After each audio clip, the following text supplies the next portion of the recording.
For India, declaring Tibet as an occupied territory would mean rectifying some historic wrongs. The Shimla Accord of 1914 had declared Tibet as an autonomous region. China went ahead and occupied it. And over the years, from Nehru to Vajpayee, India has recognized China's claim over Tibet. New Delhi even signed a joint declaration with Beijing, which opposed the call for Tibetan independence. Here's a detailed report on India's historical wrongs. Take a look.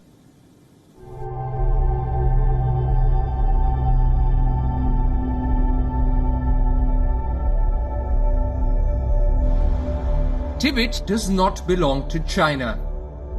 But China claims ownership. On what basis? History and some historical mistakes. Mistakes that India was very much a part of. Let's go back to the years we have no colored photos of. 1913. Tibet declared independence. But facing the Dalai Lama's government were two big problems: the lack of stability and recognition. So, Tibet reached out to Britain. The Shimla Agreement established the McMahon Line.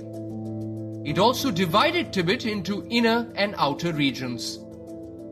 The governments of Great Britain and China, recognizing that Tibet is under the suzerainty of China and recognizing also the autonomy of Outer Tibet, engaged to respect the territorial integrity of the country and to abstain from interference in the administration of Outer Tibet, including the selection and installation of the Dalai Lama, which shall remain in the hands of the Tibetan government at Lhasa. The government of China engages not to convert Tibet into a Chinese province. China did not sign this accord. In 1949, Beijing invaded Tibet. India called the move deplorable and not in the interest of China or peace. New Delhi followed it up with a big blunder. In 1949, the government of Jawaharlal Nehru signed the Panchsheel Treaty in Beijing.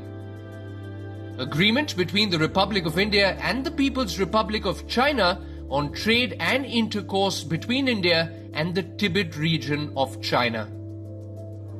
India recognized China's claim over Tibet.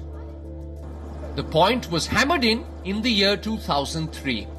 India's former Prime Minister, the late Atal Bihari Vajpayee, was visiting China. He signed a joint declaration along with Chinese Premier Wen Jiabao.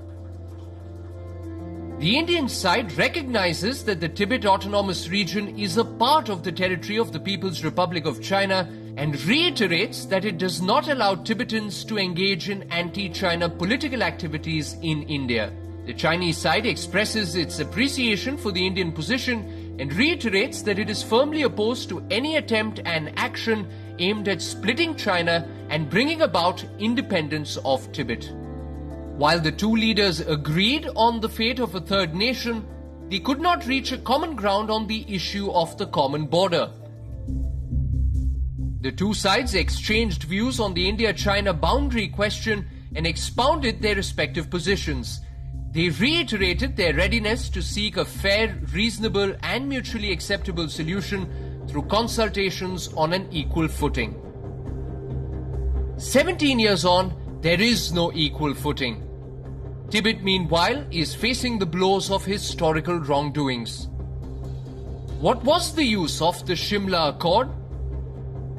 Tibet was annexed, China violated the McMahon Line, the India-China border region has become a hotbed of conflict, the LAC is still neither defined nor demarcated. Beijing continues to make use of every opportunity to grab land. The Galwan skirmish is one such example. In Tibet, 1.2 million people have died since the Chinese occupation. If there is one lesson we can draw from the situation, it is this: when it comes to conflicts, the past is never dead. It is in fact not past at all. Bureau Report.